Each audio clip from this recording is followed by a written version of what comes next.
December 1942, Tunisia. A British tank column rolls confidently through the desert, their Crusader and Valentine tanks scanning the horizon. Suddenly, from 2 kilometers away, a shell tears through the lead tank like paper. Then another, and another. The British tankers scramble to identify the threat, but whatever's firing at them is far beyond their guns' effective range. They're being picked apart, and they can't even fight back. Welcome to the debut of the Panzerkampfwagen 6, the Tiger Iers. In the 3 years that followed, no other weapon would strike more fear into Allied hearts. This wasn't just a tank.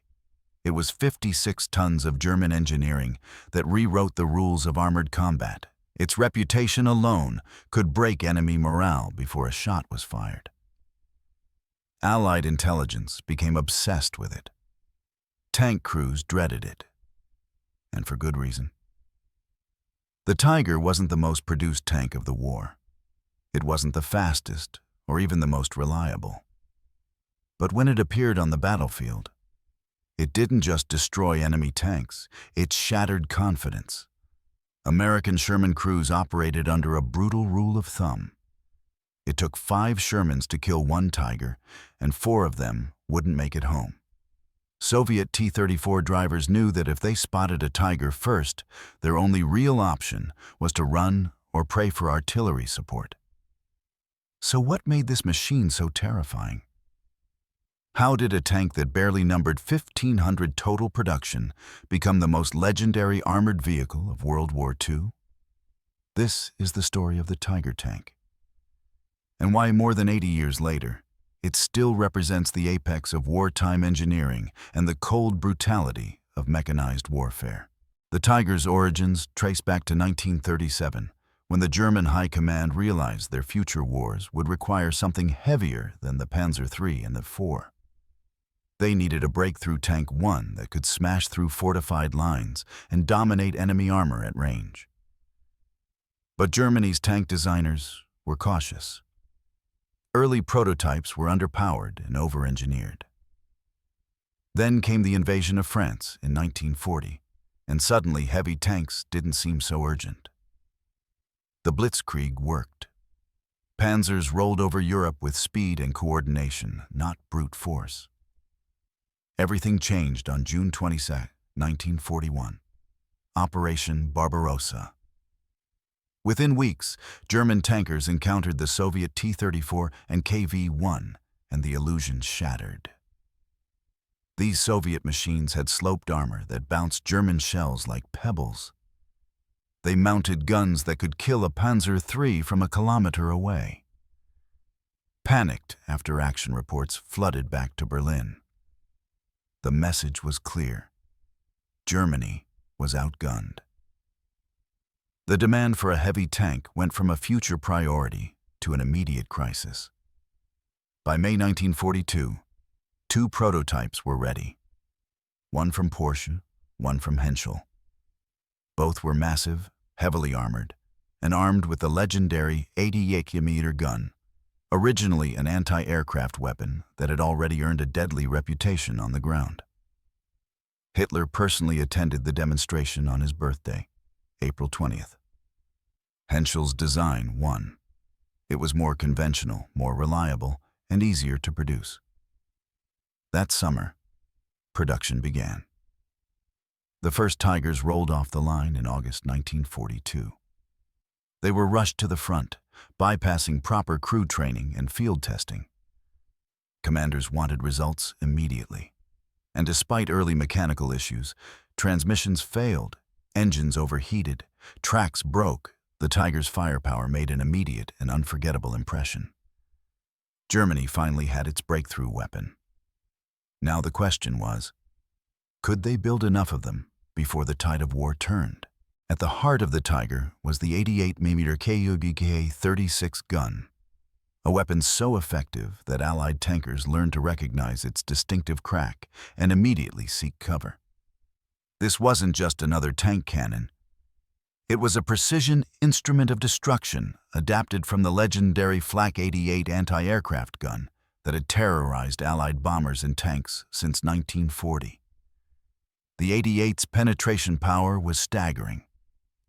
At 1,000 meters, it could punch through 100 millimeters of armor, enough to penetrate any Allied tank from the front at combat range. Even at 2 kilometers, it remained lethal. Meanwhile, American Shermans had to close to within 500 meters to have a chance of penetrating a Tiger's frontal armor, and even then, only with a perfect shot to a weak point. Soviet T-34-76 crews faced the same nightmare. They were fighting a duel where the enemy could kill them long before they got close enough to return fire. But it wasn't just the gun. The Tiger's armor was unprecedented. Its frontal plate was 100 millimeters of flat steel, crude by later standards, but in 1942, nearly impenetrable. The side armor was 80 millimeters, thick enough that even flanking attacks often failed. Early Allied anti-tank guns simply bounced rounds off. Tank commanders reported watching their shells ricochet harmlessly, while the Tiger calmly rotated its turret and returned fire with devastating accuracy. The psychological effect was immense. Intelligence reports from both the Eastern and Western fronts described how the mere rumor of Tigers in the area could stall attacks. Allied crews began seeing Tigers everywhere, even when they were facing Panzer IVs or other German tanks. The fear was so pervasive that Allied command had to issue directives telling soldiers to stop over-reporting Tiger sightings. But the fear was rational. In tank versus tank combat, the Tiger had a kill ratio that sometimes reached 10-1. It wasn't invincible, but fighting one felt like facing a predator with your hands tied. The Tiger earned its legend not in mass battles, but in small, decisive engagements where terrain, tactics, and raw firepower converged. In the frozen fields of Kursk, the muddy hedgerows of Normandy, and the rubble of Italian towns, the Tiger became the ultimate ambush predator, waiting, watching, then striking with lethal precision. Take the story of Michael Wittmann, the most famous Tiger ace of the war. On June 13, 1944, near Villers-Bocage in Normandy, his single Tiger encountered a British armored column. In 15 minutes, Wittmann destroyed 14 tanks, 15 personnel carriers, and 2 anti-tank guns. He did it alone, using the Tiger's superior gun range and armor to systematically dismantle an entire unit before they could organize a response. It was a massacre and a textbook example of how a well-positioned Tiger could dominate the battlefield. But the Tiger wasn't perfect. It was slow top speed, barely 20 miles per hour on roads, and cross-country movement was sluggish.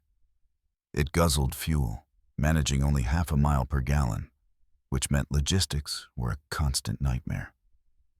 And it was mechanically complex. The overlapping road wheel design, meant to distribute weight and improve off-road performance, packed with mud and froze solid in Russian winters. Transmissions failed. Engines broke down. More Tigers were abandoned due to mechanical failure than lost in combat. And then there was production. Germany built only 1,047 Tigers during the entire war. Compare that to over 50,000 Shermans or 60,000 T-34s. Tigers were expensive, time-consuming, and required specialized parts. By 1944, Germany couldn't afford to replace losses. Every Tiger destroyed was a strategic blow.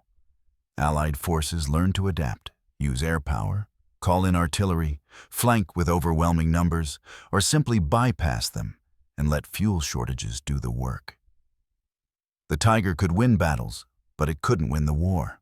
By late 1944, the Tiger's reign was ending. Germany was losing the war of attrition. Fuel was scarce, spare parts were non-existent, and trained crews were dwindling. Tigers that once terrorized Allied columns now sat immobilized by the roadside, destroyed by their own crews to prevent capture. The Allies had learned hard lessons. avoid frontal engagements, use tank destroyers, coordinate with infantry, and never, ever fight a tiger alone. But even in defeat, the tiger's legacy grew. After the war, captured tigers were studied obsessively by Allied engineers. The Soviets borrowed design elements for their heavy tank programs. The British and Americans analyzed every plate of armor, every gear in the transmission. The Tiger became the benchmark, the tank every post-war design was measured against. Today, only a handful of Tigers survive. Tiger 131, captured in Tunisia in 1943, is the only fully operational example left in the world, housed at the Tank Museum in Bovington, England. Visitors stand in awe of its size, its brutal simplicity, its aura of menace. For those who faced it in battle, no museum display can capture the terror of seeing that long 88-millimeter barrel swing toward you, knowing you were already dead. The Tiger was never going to win the war for Germany. It was too expensive, too complex, and too few. But in the history of armored warfare, it remains unmatched in one respect: the fear it commanded. It proved that on the battlefield, sometimes one machine, in the right hands, at the right moment, can become legend. And for the soldiers who survived encounters with it, the Tiger wasn't just a tank. It was the monster that haunted their dreams and reminded them that in war, some enemies don't just want to defeat you, they want to obliterate you. The Tiger won, 56 tons of German steel, and for 3 brutal years, the most feared machine on any battlefield.